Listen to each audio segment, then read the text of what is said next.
To support this podcast, go to positivesarcasm.com/donate.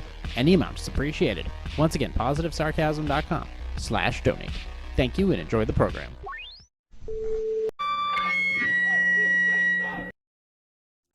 JRPositiveSarcasm.com, recorded here from the Spare Parts Studio, alongside New Hampshire's beautiful seacoast.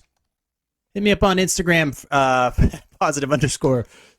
I don't know. I all of a sudden realized that I was missing something, and I've got to go backwards in time to deal with this mess. But yeah, anyways, recorded here from New Hampshire's beautiful seacoast. Like, subscribe, share, donate. PositiveSarcasm.com/donate. Any amount is appreciated. You can hit me up on Instagram at +_sarcasm.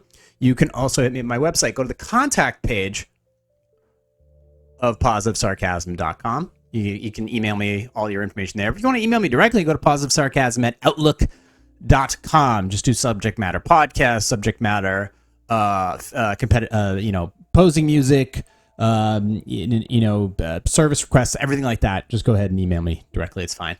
I could do that. I'm swimming right now because I'm going back to the topic of college, but this time I'm focused squarely on student loans, and oh my god, it hurts.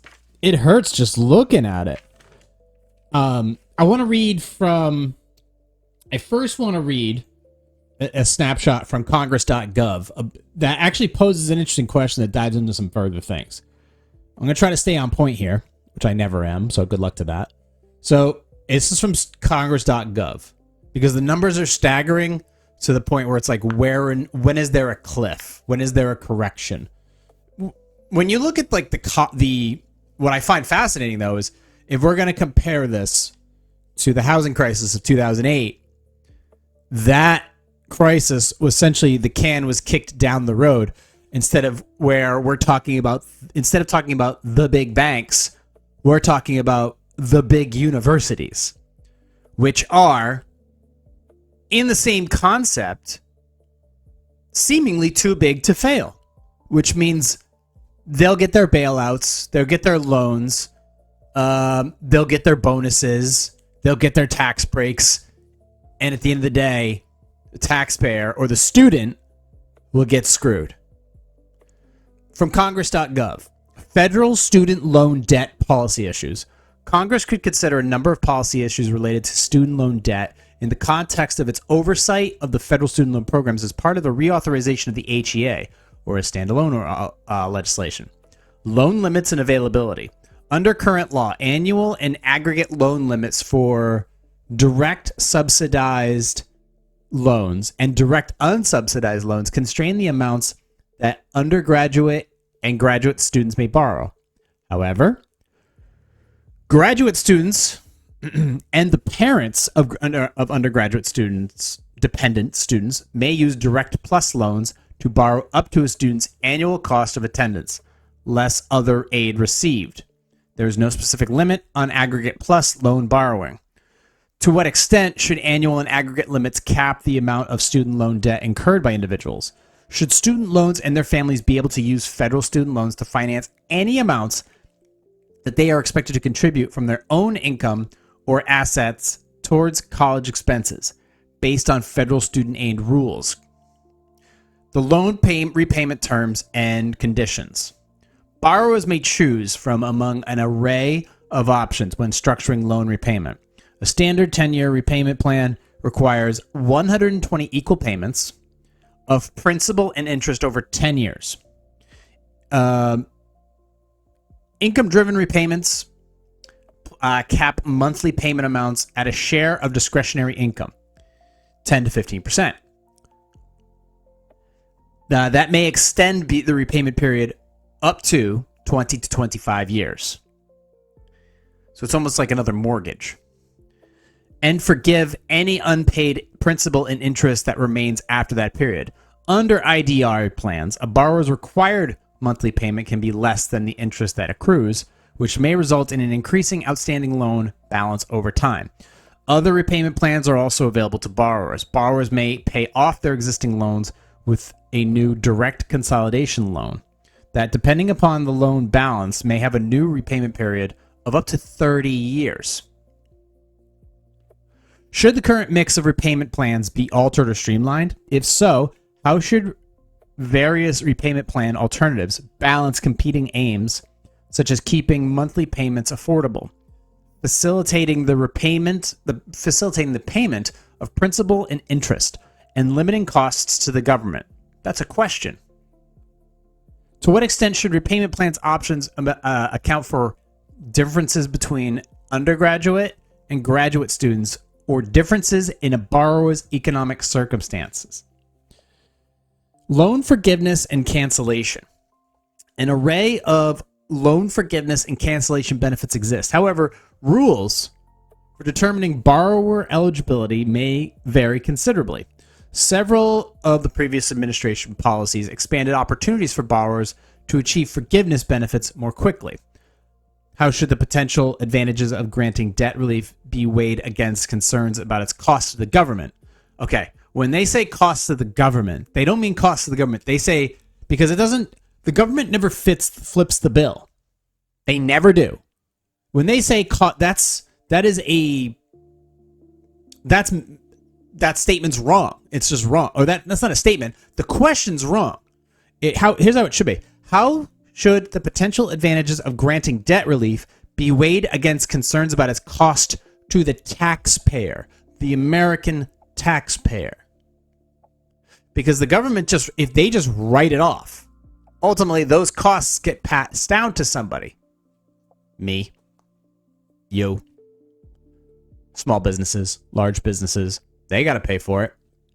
How does the prospect of relief from the obligation to repay some portion of their debts influence students' higher education and career choices and the amount of debt they are willing to incur? For example, you can't afford to repay your debt?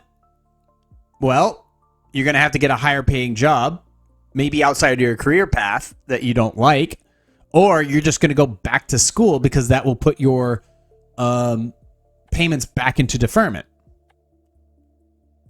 But you're still racking up more debt. Way more debt. And interest rates right now are around like 6.5% for college loans. Generally there's federal and they're private, but most loans are federal. Ever since the government took over, like Fannie Mae and Freddie Mac and stuff like that. So there's two options that a lot of these students are thinking about. It's like, okay, I have to get a super high paying job, probably in a thing I don't like, in a field I don't like. And on top of that, or they go, you know what? I'm just going to go back into college to study more. Therefore, kicking the can down the road is what that is. You're only going back to college to kick the can down the road. Or you're looking to go to college so you can get a job at a college. Therefore, never going out into the public field, never experiencing real life, and then you go and get a ridiculously high-paying job at a college, which that job serves probably no purpose because you're going to college to work at a college with no actual real life experience. But like I said, the question is being asked because these are the choices that people are making because of the amount of money that they owe somebody. And most of the time, that somebody is the federal government.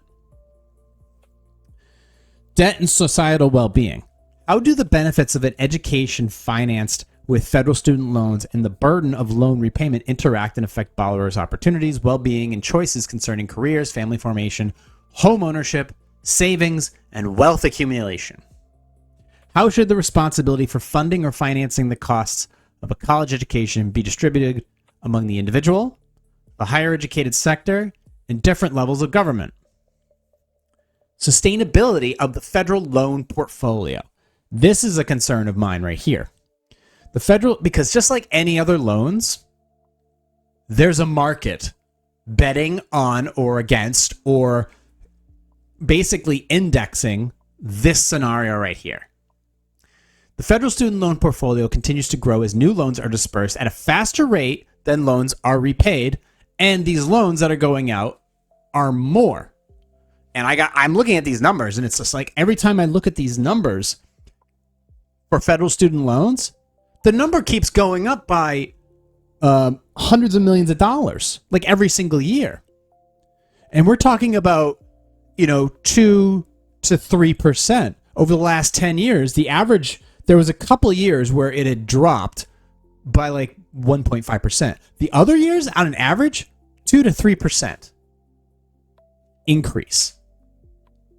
We're talking $50 million a year. Was it 50 million? Yeah, like 50 million or 50 million or 50 billion. I don't know. It's fucking insane at this point.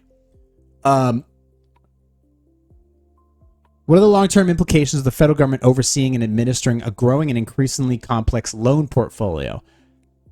How does the federal administration of student loan programs and the use of non-federal loan servicers impact borrowers' ability to realize existing benefits and other forms of relief?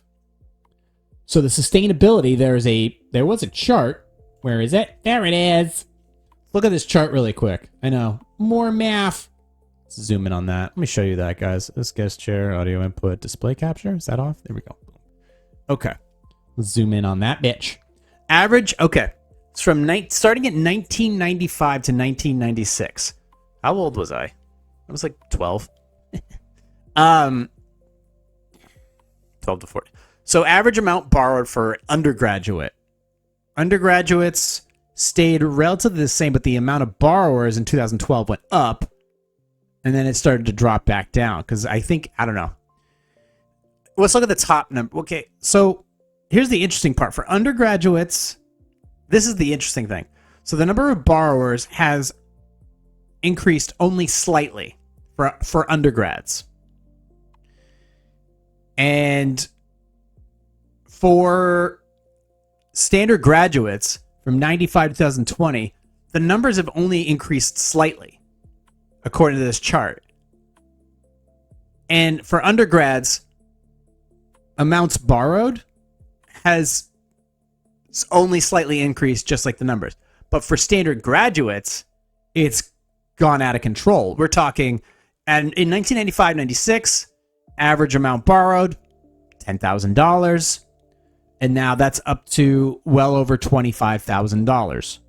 Even though the amount of people borrowing seems like it hasn't moved or only increased slightly, the amount of money being borrowed, whether it private or public, mostly public, meaning government funded, that stayed the same, but the amount of money being borrowed from the government's out of control.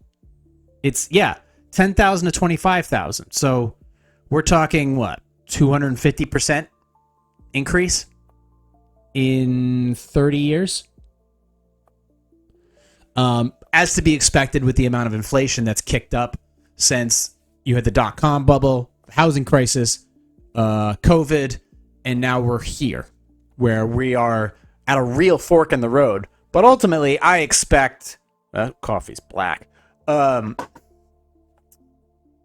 I expect the can to get kicked down the road because I don't expect anybody in this current situation, whether it be in the federal government, administration, legislative, or the common people, or the colleges, to eat any of this crow, to eat any of it. So I expect this number to just continue going up, regardless of the amount of students that are actually attending. So when you look at that, that's the federal student loan amount. An average, and I have other numbers here where, oh, look who just joined the party. Who just joined the party? It's the guest chair. Oh, there he is. What a good boy. I'll keep him up for now. See, federal student loans. So ultimately, here's my concern. Currently paused student loans. Federal loans. In order for the federal government to come after you and to garnish your wages, which they can, because the vast majority, we're talking, I think, 90% and up of student loans are federal. So you have 15% of all of those. So you have to, if you are in default, the federal government will automatically start garnishing your wages after almost about a year at about 10 to 15% of your disposable income. 10 to 15% is money that should be going into retirement funds, investments, saving up for houses, and other heavy expenditures. 10 to 15% is one of the reasons you're seeing people who can't afford to do anything, or at least they claim online that they can't. But it's still 10 to 15%. I mean, let's just look at, what is that? We could just look at, let's go to the calculator here. Let's just go and just see, let's do $15 an hour. Just because. $15 an hour times 40 hours equals $600 a week. And let's times that by 0.15. So that's $90. So $90 of your disposable income per week can be garnished. So about $100. $100. That money, that is a significant credit card payment. That is a cable bill. That is a ridiculously high phone bill. That's your electric bill. That is your, depending upon your circumstances, that could be your weekly or monthly fuel bill for your car. This is what is separating people. This is one of the things that is separating people. Obviously, I'm not going to put all the blame on the government. There's a lot more here. There's ultimately the colleges give out this, they charge this much. So these students are door dashing up the ass, and I don't mean they're driving for DoorDash. They're the ones ordering DoorDash. They're the ones going out to eat all the time or going out to bars all the time. There's college towns. These college towns. I mean, I lived in one. I stayed in Athens, Georgia. I lived in Durham, New Hampshire. These are college towns. They rely heavily on the students to spend their money there. We're talking food, drinks, festivities, and most importantly, rent. Rent. So you're talking about, for the average rent, I'll tell you what I paid when I lived in a college town. I lived in a college town for 3 years. Full disclosure, I didn't want to, but I was paying between $1,000 to $1,200 a month just in rent. But that's as a person who makes money. Okay, as a person who makes money. But you're talking that if you have a school of 15,000 people, 15,000 people paying rent over the course of what? I guess you could say 10 months. I don't know if you have to pay every single year. I mean, I don't know. A lot of them go away for the summer. So let's just cut 2 months off of the rent. So if we're just going to do $1,200 a month times 10 months. So we got $12,000.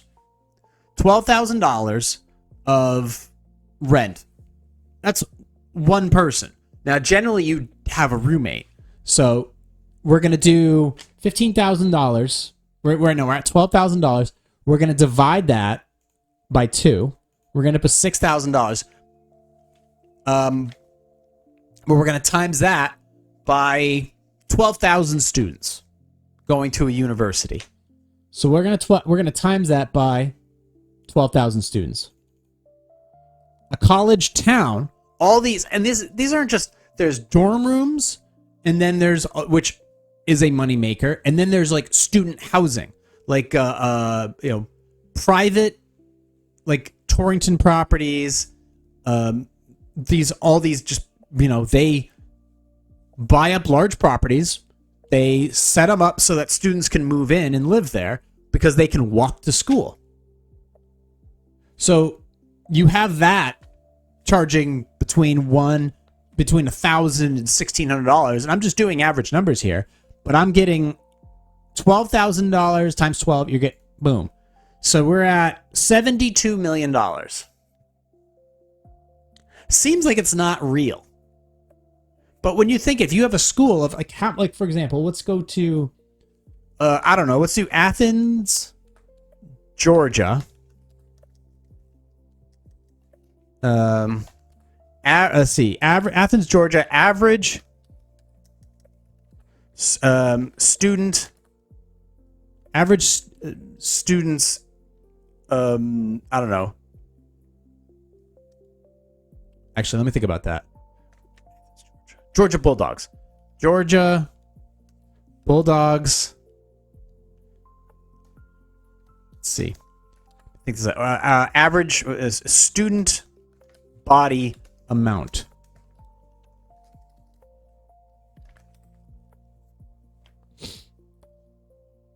$43,000 students. 43,000. Jesus Christ. So if you have that college town consisting of 43, how many students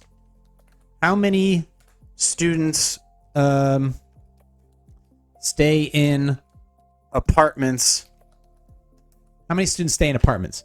Georgia Bulldogs. 66% student body lives in college-owned, operated, or affiliated housing, while 34% live off-campus among campus housing options. 11% of those students reside in apartments. That's insane. That's 43,000. You see that number I just came up with? This is for 12. This is if you split the rent for two people and you have $1,200 a month and they're paying $600 a month each, whether that money comes from the federal government or if it comes from their parents or from them, I don't know, working a part-time job, that's $6,000 for $6,000 a year for one apartment times 12,000 students. You can adjust those numbers up and down.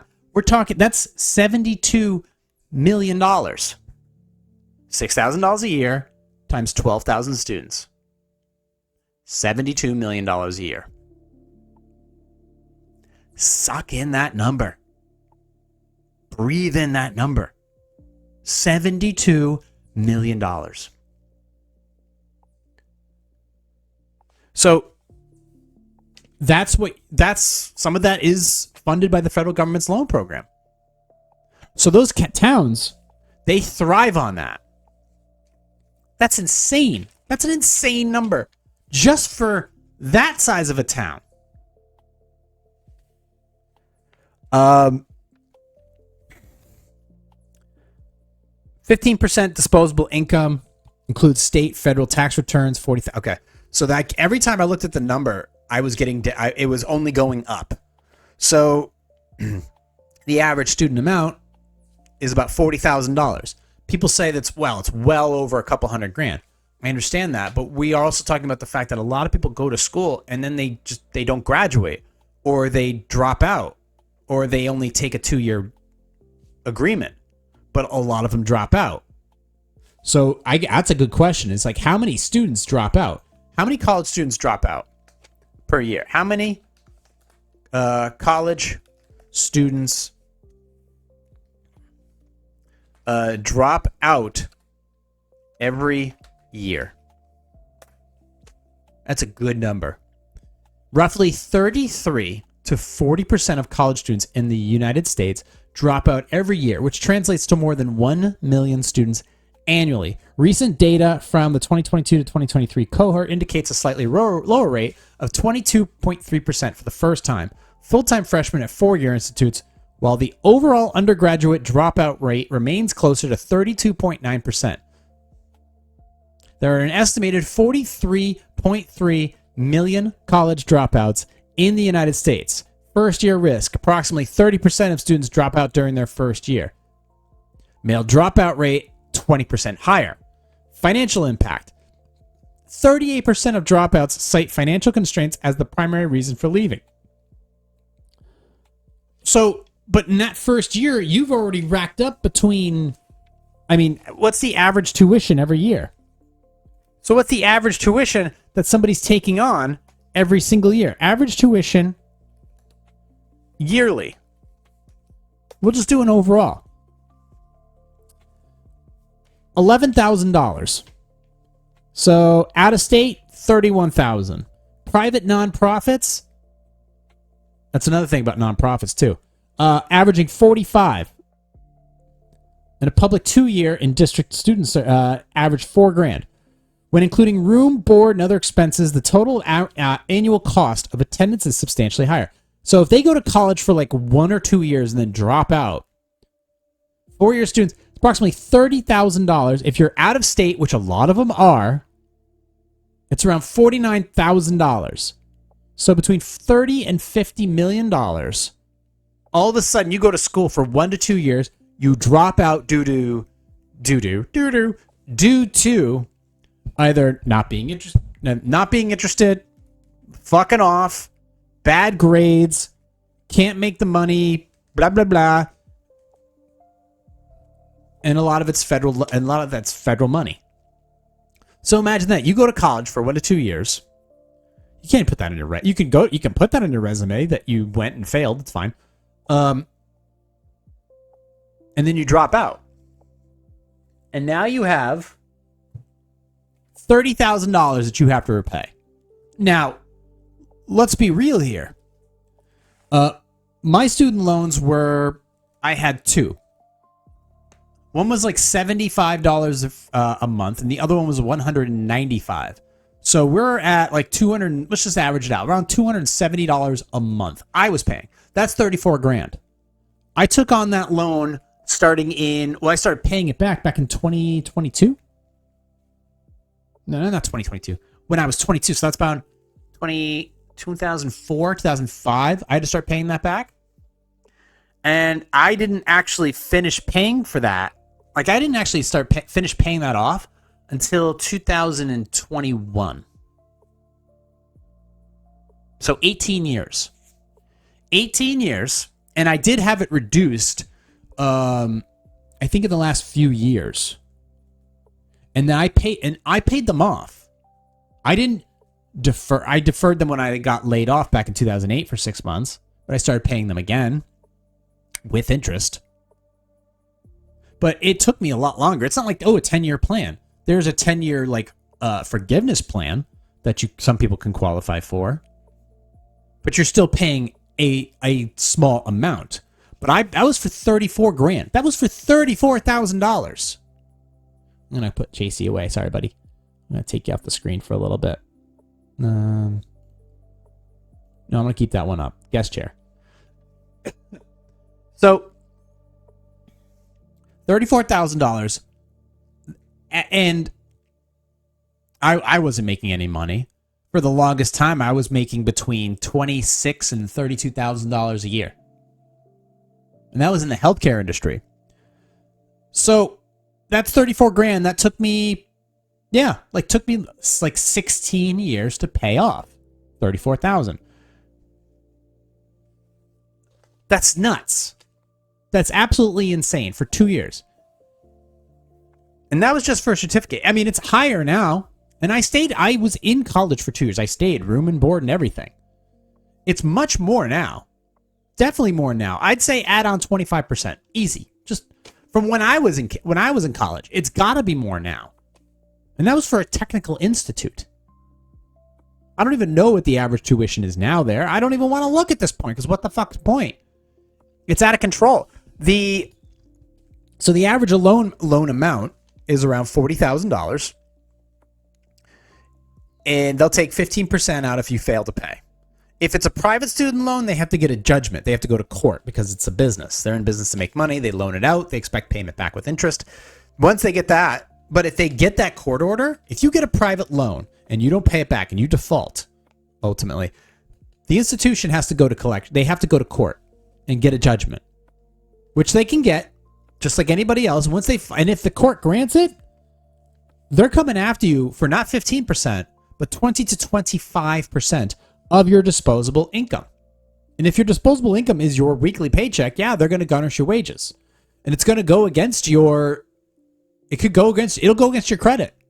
It'll go against your credits, which means it'll be seen. I mean, another reason why college students vote the way they vote is because they have all this debt. So they have, and they don't No, to them it's just some imaginary number. Ultimately, it's like everything else, kicking the can down the road. They don't want to pay for it, so of course they're going to vote against anything that makes them have to pay for that. And I can understand that. I get it. I understand that. But I lived among these irresponsible fucks for many years, and I was one of those irresponsible fucks. I never should have went to college. I never should have went to college. I implore people. I mean, even if you're going for like a higher education, I mean, I get it. There's people who want to be lawyers. They want to be surgeons. They want to be CPAs. And I here's the thing is, I don't think that AI is going to really replace the idea of a CPA or a surgeon. Now, low-level CPA, low-level surgeons, I'm convinced that a robot's going to take over at that point. I truly believe that. I think the technology is there now to offer a hand, let's put it that way, to those things. So you're going to have to learn as a CPA how to work with the AI programs. But ultimately, that'll make you a better CPA. And you should go to college for that. You should learn how to run some numbers at a 2-year institute. You should. If you're going to do that, I understand. My problem is, the more I've been listening to Peter Boghossian, he was a college professor, might still be, but he's under the impression, he's thinking a lot of these institutions, the whole college thing should be just burned to the ground. Colleges, these institutions should be burned to the ground. Like, there's no saving them. He thinks they're so infected. Like, you cannot just trim off a few branches from the tree. You've got to pull that tree out of the ground. Like, it's ruined. It's fucked. It's done. That's how he perceives it. And the horror stories I hear about, from Evergreen with Brett Weinstein and his wife, Heather Hying, the situation with Peter Boghossian and James Lindsay, I understand it. I totally get it. Jordan Peterson with his institutions, I get it. It's nuts. They should be I think a lot of them should be burned to the ground. And here's the thing: it's like a government, like a federal. The colleges now act as like a federal government because they're getting bigger and bigger every single year. Their tax responsibilities are hilarious because a lot of them claim 501c3 status, which is we're nonprofits, where they have multi-million-dollar endowments. We're talking tens of millions, if not hundreds of millions of dollars, that they don't have to pay out because they don't operate like normal businesses, even though they generate shit tons of revenue. They get tons of donations from people who have graduated. They have their giant endowments they don't have to do anything with. And their tax bracketing, the way the taxes are set up, is minimal. Far more minimal. They don't pay zero taxes, but the way they just cushion all that is, like I said, they're nonprofits. So their tax requirements, far different. You know who else was a 501c3 nonprofit? Black Lives Matter. Where'd that money go? Oh, did we already have that conversation? I'm pretty sure we did. Another thing of bullshit. So their they require also, large amounts of personnel, just like fucking the government. So minimal tax responsibility, large amounts of personnel on campus. They're mental health professionals in college towns. I think it's like 300 to 1 or something like that, or other way around. The amount of mental health personnel that are coming on campus, the amount of administrative requirements for DEI on campus, it's wild. And the amount of money that is demanded of those categories to work at a college, $70, $80, $90, $100,000. And like I said, to tie into it, my bullet point is they're spending their money on the dumbest shit. The dumbest shit. And for the longest time, they didn't have to pay their student athletes. Yeah, they gave them scholarships, but here's the thing. a student goes to college. He's a football player. We're talking, generations of student athletes go to college. Sure, they get a couple $100,000 scholarship because they know how to catch a ball. But the amount of jersey sales, the amount of fans that go into the stands, we're talking some of the largest stadiums in the country. Between 40 and 100,000 people pack a stadium. And all the jersey sales and the beverages and the merchandise and the amount for tickets and the agreements they have to air those on live television. Hundreds of millions of dollars. Hundreds of millions of dollars now we're dealing with here. They generate all that shit.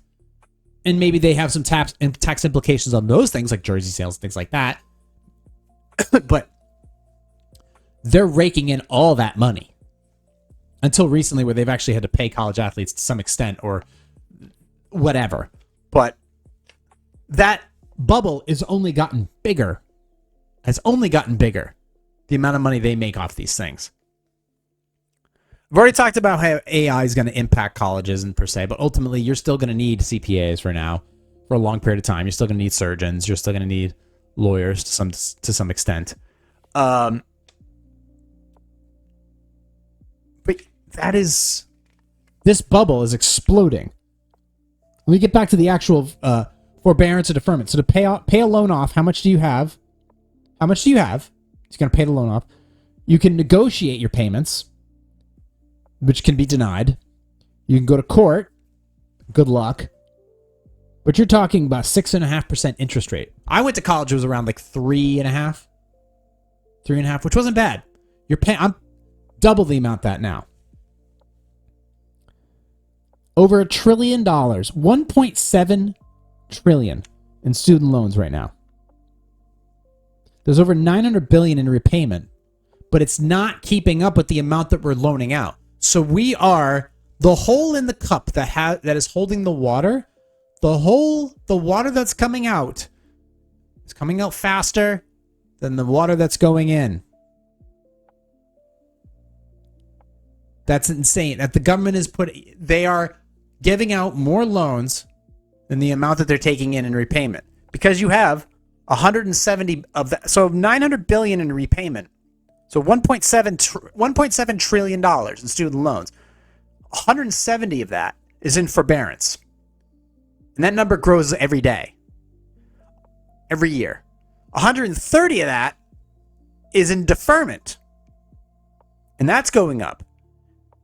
But you got $90 billion of that in default. 20% over 40 million have federal loans. Over 40 million people have student loans. So you could see how they vote. 40 million people. You know how they vote because they don't want to pay that shit. I didn't want to pay it either, but I did it. It's 34 grand.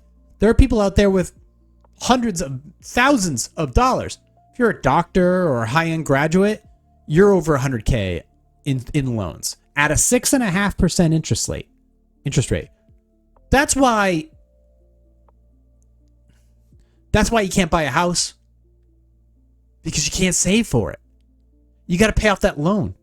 That loan could take you, for some people, it takes them a lifetime, either because they can't repay it in the timely manner, or they don't repay it. They refuse to repay it, or they go into forbearance or forgiveness programs. So you have, that number's climbing. So you got what, 100 billion at this point? 100 billion in default? What scares me is this isn't, so let's just say we come into a debt crisis, which we are in a debt crisis, but the debt crisis actually, the dominoes start to fall. All right. Eventually something happens. Like with the 2008 housing market, there was something. There was a linchpin. There was something that finally broke the chain, and it was the subprime mortgages. People had multiple mortgages, or one mortgage that was really big, but they had an adjustable rate. And it's for people who weren't responsible with money to begin with, but we were just handing them out. Here's your loan, here's your loan, here's your loan. Housing prices were high. People stopped paying. People couldn't pay. They lost their jobs. And now we're in the situation where all this money that was expected to come in, because the stock market was connected to the amount of mortgages, real estate income trusts, credit swaps, everything like that, synthetic, all kinds of shit. And ultimately, these bonds that were built on top of all these loans, mortgage loans, the bonds failed because the amount of people that couldn't pay hit such a point. Like, for example, at between 5 and 10% of people in that mortgage pocket. So you have a mortgage bond of 10 million homes, just as a number. 10% of them couldn't pay. And the bond failed. So now the bond went from being worth, I don't know, $50 million to being worth nothing. But the bonds were still priced at $50 million. It was only until they were all sold off and the companies, the mortgage brokerage, the brokerages like JP Morgan stated that, once they sold them all off, they sold everything. And once they got them off their books, they said, that bond that we said at the rating agencies, it was worth $50 million. It's actually worth about 40% of that amount. We repriced it. It's actually not worth that much. 40%, huh? So you're telling me that $50 million bond that I put all this money in is actually worth 40%. So instead of $50 million, it's worth $20 million? Shit. We got to dump our books now. And it would turn into a massive sell-off of something that went from being worth 40% to 20%, and in some cases went to fucking zero.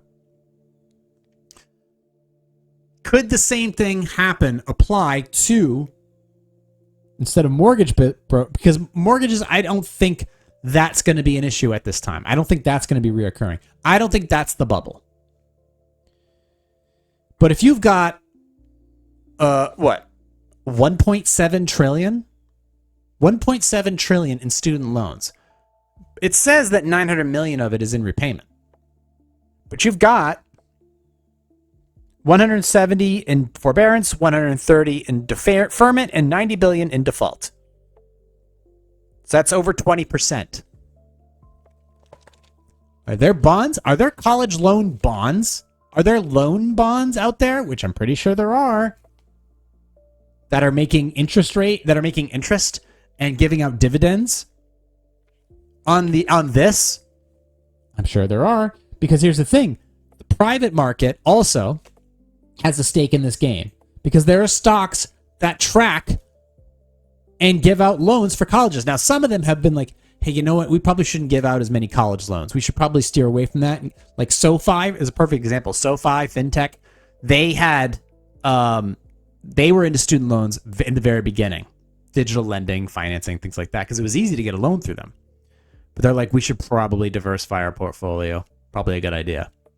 So SLM Corporation, funding and servicing student loans. Navient bought out one of my loans. And then they took it on, but I ended up paying them off. But Navient, they do loan servicing and asset recovery. So they have their own collections. SoFi, I just mentioned. Nanit, their asset management and servicing. And Discover, private student loan originators. Discover card, credit card. They do it too. But they can come after you. If they get a judgment, Discover card will come after you. They will. They will absolutely. They will send. Yeah, they'll send loan officers to your door.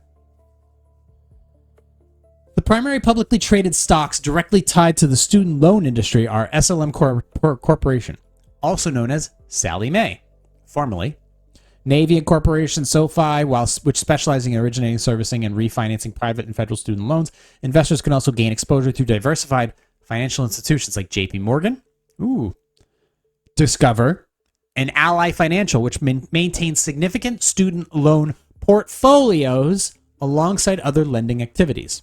So they have bonds and portfolios built of these things.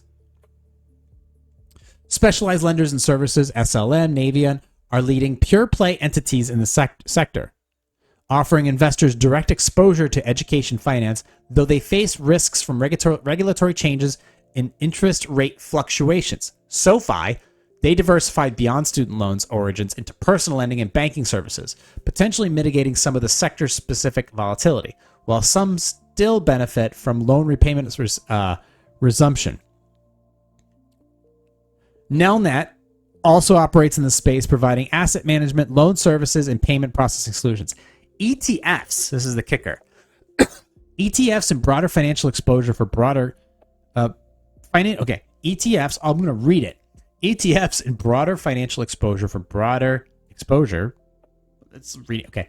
Several ETFs hold baskets of stocks involved in student lending, including First Trust NASDAQ ETF, the FTXO, and Invesco, the KBWB. Large banks such as Citizen Financial and Bank Ozark participate in the market by offering private student loans and so there's a whole economy of giving off private loans, investing in the ones through the government. It is all a fucking racket, and it will ultimately hit its head. The problem is you only need a 20% failure. You only need like a 20% default for this thing to come crashing down. Because you got a lot of federal government, you had a lot of mortgages that didn't default. The thing is that that's the consideration. If you have, say 80% of people, they have regular loans, regular mortgage loans. They pay on time, blah, blah, blah. But you have 20% who don't.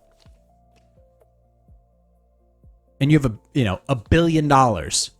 You have, if it was one thing where it would be bad enough if just all the subprime mortgages, 20% of them like that, or 6%, 6 to 8% failed, and then ultimately it was just there was no economy of stocks and ETFs and synthetic bonds and stuff attached to it. If that wasn't attached, it probably wouldn't have been as bad because there's a whole stock market fucking leech feeding frenzy on top of it. That's where shit went awry because people were betting, and it was just such a spider web effect of when 6% the bond failed, it cascaded across the entire industry. People losing jobs, interest rates going up. All of a sudden, your subprime mortgage goes from 3% to 8% or whatever. And it's like, uh-oh, got to sell your house, but you can't get as much as you originally bought it for. I mean, can you sell? But you can't. Here's the thing, is a student loan, you can't sell that. At least a house, you can sell it and get something back. You can't sell, a person who borrows 50 grand can't sell the 50 grand. You can sell debt. You can. That's the thing, is you can sell debt. But you can't sell debt at the amount that you owe, or more than what you owe. I mean, I guess in a way you could, but you're just going to be a slave at that point. A house is something that somebody can live in, even if it's below the market value in which you sell it for. A student loan, you're fucked. And they have direct access to your bank account at that point, whether it be private or public. They're coming for that money. One is the federal government, who doesn't need a judgment, and the other is the private firm. So if you're making, say, instead of making like $15 an hour and making $600 a week, you're a CPA. You're making $100 grand a year, 90 grand, 100 grand, and 10 grand. And they're going to take 25% or something to that effect. And you have a mortgage. Now all of a sudden they're taking 20, 25%, 15, 20%. You can't pay that. You can't afford your mortgage now all of a sudden. People have bitten off more than they can chew. This is the next. I think that college loans are the next bubble to possibly burst. I think from everything I'm seeing here, at this point we're at $1 trillion. There's a bubble there, and the more I see people like, you don't need to go to college. You can go to a trade school. You can go to you could just go learn on the job. You can be an apprentice. You don't have to go, and you have tens, if not hundreds of billions of dollars, these college towns that are built on the sole premise of students coming there. The sole premise of students actually coming there to get an education.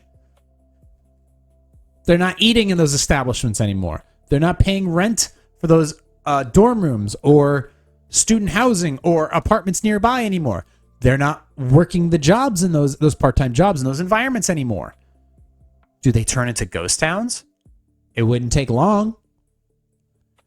And here's the thing: is the colleges take in so much money, and yet so much of it doesn't come out of their coffers back to the government or to the town or to the state for income tax, because they make deals with the towns, just like a big government, just like Amazon would. It's like, we're coming to your town as a college. You're going to give us tax breaks for us to have people live here. Jobs here, businesses here. Without us, you don't have a town. Without us, you don't have a town. You don't have as many town officials. You don't have as much, and it affects communities around it as well. So they're too big to fail. Just like with JP Morgan and all the other big banks like AIG in 2008, they were too big to fail. So they got their loans, they got their bailouts, and some people got their bonuses.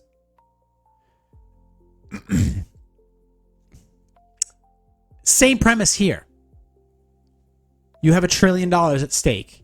You have all these college towns and people that are not paying they're not paying back, whether through forbearance or through default. Does that number get bigger? Do interest rates go higher? If interest rates go higher, that could be a bigger problem. It seems like it's the next bubble to burst. And I don't blame it all on AI. I don't blame any of it on AI. But the idea of going to college now seems far less important than it did in like the 90s or the 80s or the 70s, because at that point, at that time, the perception was that going to college was the only way for you to get a decent job. That is 100% obsolete. That is a 100% obsolete standard today.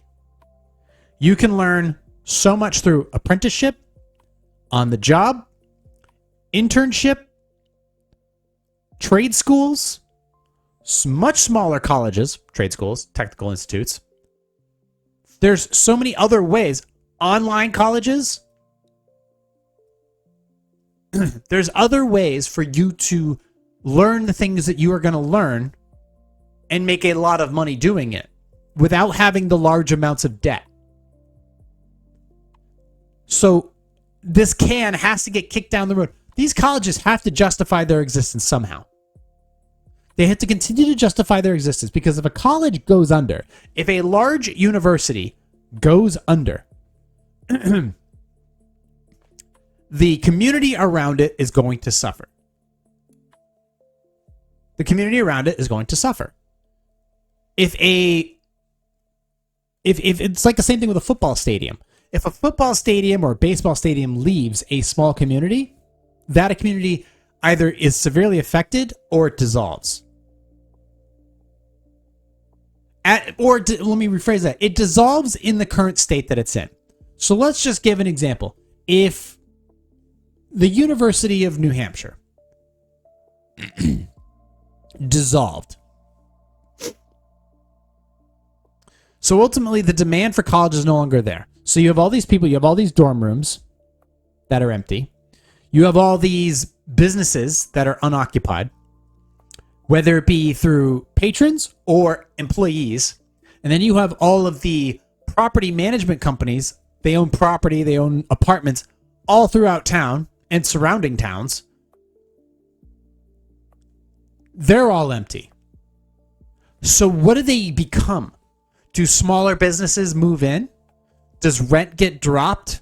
And do these properties become converted into people that actually want to just live and have an apartment? I mean, there's so many implications for this. What's that shoe to drop? How do they keep kicking the can down the road to justify being an institution? There's other ways. They diversify through getting aid from, like, the University of New Hampshire also gets money from OSHA for research and things like that. So they have to diversify beyond the point, like a chiropractor. They have to diversify beyond the point of just being a chiropractor or being a college. They have to be other things. They have to start steering away from just being a college where people go and learn and get charged a shitload of money to, quote, learn. Hard quotes, learn. Because if they don't, that can only get kicked down the road for so long. But that's a massive bubble waiting to happen with the price of inflation, everything going up. Not everything, a lot of things going up, especially in these institutions, and the irresponsibility that plagues any college town, because when you're young, you're stupid. You are less intelligent, you're more irrational, you're more emotional, you're more hormonal when you're at college, when you're of that age. So you're prone to making more mistakes or decisions that, well, don't serve the long-term good. And then you have the amount of people that are just going there, paying $40,000 and dropping out, which means after 6 months, you got to start paying that back. So there is a lot of factors at play here that seemingly, the only thing that could potentially, I'm seeing, that could potentially derail colleges getting as much attendance as they do, that could send this thing into a downward spiral, is that the jobs they are setting you up for, because there's so many people who go to, like I said, there's so many people that go to college to become professors and faculty, so they never leave.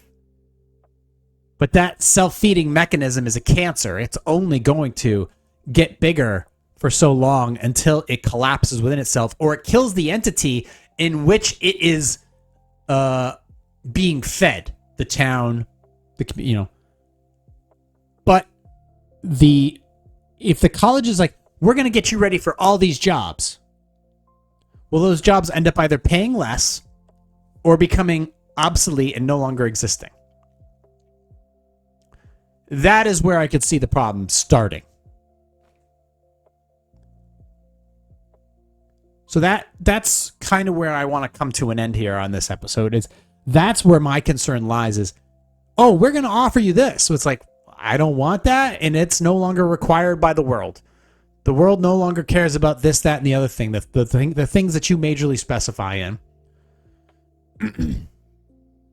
How quickly can a college shift? Not very quickly. It's a big fucking ship, and it can't steer. So that's where I think the next major bubble is. It's not an AI stocks. It's not. I think it's ultimately, we can kick the can down the road and send inflation up and up and up and up and all this other stuff and divvy out more money. But I think the colleges, I mean, what was that number I had up on the thing? $72 million. $72 million. That's just one town. That's one town. So if you have how many colleges across the country? I don't know. Fucking, let's just times it by 100.